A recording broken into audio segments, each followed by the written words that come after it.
हरे कृष्णा राधे राधे दोस्तों। मार्गशीर्ष मास की शुक्ल पक्ष में पड़ने वाली एकादशी को मोक्षदा एकादशी के नाम से जाना जाता है। जैसे कि नाम से मोक्षदा एकादशी का मतलब है मोह का नाश करने वाली एकादशी। इसीलिए इस एकादशी का बाकी की एकादशी की तुलना में सबसे ज्यादा महत्व दिया जाता है। दोस्तों, इस दिन भगवान विष्णु जी के निमित्त व्रत पूजा पाठ करने से पितरों को भी मोक्ष मिलता है और वह तृप्त भी रहते हैं। इस दिन भगवान विष्णु और माँ लक्ष्मी की विशेष रूप से पूजा उपासना करनी चाहिए। और इसी के साथ साथ इस दिन भगवान विष्णु जी के स्वरूप भगवान श्री कृष्ण जी ने अर्जुन को गीता का उपदेश दिया था, जिसे कि आज के दिन हम गीता जयंती के नाम से भी जाना जाता है। और आज के दिन गीता का पाठ करना अत्यंत ही शुभ फलदायी माना जाता है। दोस्तों, साल 2023 में हमें मोक्षदा एकादशी गीता जयंती कब मनानी चाहिए, इसके लिए असमंजस चल रहा है। आज की वीडियो में हम ये असमंजस भी दूर करेंगे कि मोक्षदा एकादशी का व्रत कब रखना चाहिए और व्रत का पारण का समय क्या रहेगा, और इसी के साथ साथ महत्व और पूजा विधि के बारे में जानेंगे। तो चलिए वीडियो शुरू करते हैं। दोस्तों, अगर आपको हमारी वीडियो अच्छी लगी हो तो लाइक शेयर और सब्सक्राइब करना ना भूलें। दोस्तों, मार्गशीर्ष मास की शुक्ल पक्ष की एकादशी की तिथि जो कि 22 दिसंबर को सुबह 8:16 से प्रारंभ हो रही है और इसका समापन 23 दिसंबर सुबह 7:11 पर होगा। वैसे तो हमें उदय तिथि के हिसाब से हमें सुबह ही उस दिन ही व्रत रखना चाहिए जिस दिन तिथि प्रारंभ हो रही है, लेकिन 22 दिसंबर को जो सुबह 8:16 से प्रारंभ हो रही है, इसीलिए ये दशमी युक्त एकादशी कहलाई जाएगी। जो लोग 22 दिसंबर को व्रत रखना चाहते हैं वो दशमी युक्त एकादशी का व्रत कहलाया जाएगा। इसीलिए आपको सही मायनों में 23 तारीख को ही मोक्षदा एकादशी यानी कि गीता जयंती मनानी चाहिए। उस दिन रखा गया व्रत, द्वादशी युक्त रखा गया व्रत हमेशा ही शुभ फलदायी माना जाता है। इसलिए आप 23 तारीख को ही व्रत रखें।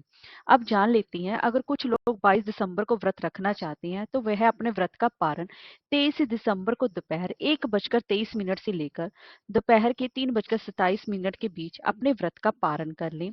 अब आपने 23 दिसंबर को व्रत रखना है तो आप 24 दिसंबर की सुबह 7:11 से लेकर सुबह के ही 9:15 के बीच आप अपने व्रत का पारण कर सकते हैं। आपको व्रत 23 तारीख को ही रखना है और 24 तारीख को आपको अपने व्रत का पारण करना है, जो कि अति उत्तम आपके लिए फायदेमंद होगा। मोक्षदा एकादशी का मतलब है कि इस दिन हमें भगवान विष्णु जी की निमित्त पूजा पाठ करनी चाहिए, क्योंकि ये मोह का नाश करने वाली है। यह एकादशी पापों से छुटकारा दिलाती है, जीवन में सुख शांति प्राप्त कराती है। अगर आपके ऊपर पितृ दोष है तो आपको विशेष रूप से इस दिन मोक्षदा एकादशी का व्रत रखना चाहिए और अपने व्रत के पालन के बाद आपको अपने व्रत का फल है जो अपने पितरों के निमित्त देना चाहिए। ऐसा करने से आपके पितर जो वो स्वर्ग को जाएंगे और आपके पितर जो कि नरक में पड़े हैं उनका भी उद्धार होगा। इसीलिए इस दिन का विशेष महत्व माना जाता है और इस दिन अपने पितरों के निमित्त तर्पण करने से भी उन्हें परम धाम की प्राप्ति होती है।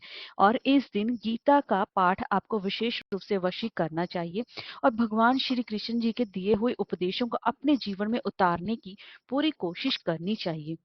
ऐसा करने से भगवान विष्णु जी के साथ साथ भगवान श्री कृष्ण जी की भी विशेष रूप से कृपा प्राप्त होती है। और आज के दिन ज्यादा से ज्यादा अपने पितरों के निमित्त दान पुण्य और तर्पण अवश्य ही करना चाहिए और पूजा और मंत्रों का भी विशेष रूप से पाठ करना चाहिए। और दोस्तों, अब हम जान लेते हैं कि इस दिन हमें पूजा विधि किस प्रकार से भगवान विष्णु जी की मोक्ष एकादशी पर पूजा विधि और व्रत करना चाहिए।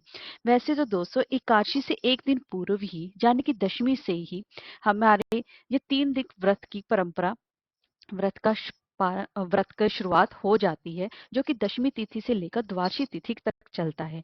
इसीलिए हमें दशमी तिथि के दिन ही आपको अपने घर पे पूरी साफ सफाई कर लेनी चाहिए और इस दिन एक एक समय ही आपको भोजन करना चाहिए, वो भी आपको बिना प्याज लहसुन के भोजन करना चाहिए। शाम के समय आप अन्न का ग्रहण ना करें और शाम के समय आपको आपको दशमी तिथि से ही ब्रह्मचार्य का पालन शुरू कर देना चाहिए और शाम रात को भी आपको बिस्तर पर ना सोकर नीचे फर्श पर जमीन पर सोना चाहिए और आपको ब्रह्मचार्य का पालन भी अवश्य ही करना चाहिए। और ऐसा करने से आपकी एकादशी व्रत की शुरुआत हो जाती है और इसी के साथ ही आपको इस दिन दशमी तिथि को ही आप दातुन कर सकते हैं। एकादशी तिथि के दिन दातुन का प्रयोग वर्जित माना गया है। और आप दशमी तिथि के दिन ही तुलसी के पत्तर भी तोड़ के रख लीजिए, क्योंकि एकादशी के दिन तुलसी में ना तो जल दिया जाता है, ना ही तुलसी के पत्ते तोड़े जाते हैं।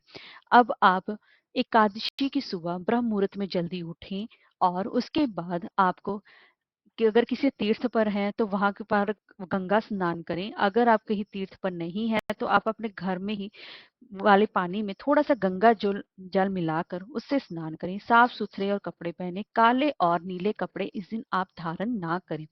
साफ सुथरे कपड़े पहनकर आप अपने पूजा घर में आए और वहां पर आपको वहां पर गंगा जल का छिड़काव करना चाहिए। और उसके बाद आपको इस दिन अपने एकादशी के दिन अपने घर में झाड़ू पोछा ना लगाएं, क्योंकि ऐसे करने से सूक्ष्म जीवों की मरने की संभावना ज्यादा रहती है। तो आप अपने पाप के भागीदार मत बनिए। इस दिन आप ये काम ना करें। दशमी तिथि को ये सारे काम आप करके पूरा रख लें। अब आप पूजा घर में एक लकड़ी के पाटे पर पीला या लाल रंग का कपड़ा बिछाएं और वहां पर भगवान विष्णु जी की प्रतिमा या फिर लड्डू गोपाल जी उनको स्थापित करें। अब उनका पंचामृत से और अभिषेक करें और उनकी पंचोपचार से पूजा अर्चना करें और उनका अभिषेक करने के बाद उनको पीले रंग के वस्त्र पहनाएं और उनका अच्छे से श्रृंगार करें। और उसके बाद भगवान विष्णु जी के निमित्त और या लड्डू गोपाल जी के निमित्त और वहां पर उनको आप मोक्षदा एकादशी के व्रत की संकल्प लें कि अगर आप ये निर्जला व्रत करना चाहते हैं या फिर आप फलाहार व्रत करना चाहते हैं, आप अपनी समर्था के अनुसार इस दिन व्रत कर सकते हैं। और उसके बाद भगवान विष्णु जी को पीले पुष्प, पीले फूल, धूप दीप, नैवेद्य आदि से उनकी पूजा अर्चना करनी चाहिए। और इस दिन भगवान विष्णु जी के लिए ऋतु फल अवश्य ही चढ़ाएं। और उसके बाद भगवान विष्णु जी को भोग में पीले रंग की मिठाई और उसके ऊपर तुलसी दल डालना बिल्कुल ना भूलें, क्योंकि भगवान विष्णु बिना तुलसी दल के कोई भी भोग प्रसाद स्वीकार नहीं करते हैं। और वहीं पर बैठकर भगवान विष्णु जी के अपने परिवार सहित आरती पूजन अवश्य ही करें और इसकी मोक्षदा एकादशी की व्रत कथा अवश्य ही सुने। और इस दिन गीता का पाठ करना सबसे ज्यादा विशेष महत्व माना जाता है और उसी के साथ एकादशी की व्रत कथा भी अवश्य सुने। और फिर उसके बाद पूरा दिन भगवान विष्णु जी का मंत्र ओम नमो भगवते वासुदेवाय का मन ही मन जाप करते रहें। किसी के प्रति भी निंदा चुगली ना करें। और आज के दिन एकादशी के दिन चावल घर में नहीं पकाया जाता, ना ही खाया जाता है, ना ही किसी को दान किया जाता है। इस बात का विशेष रूप से ध्यान रखें। अगर आप व्रत चाहे नहीं भी रख रहे हैं तो इस दिन भूल कर भी चावल का सेवन ना करें, ना ही दान करें।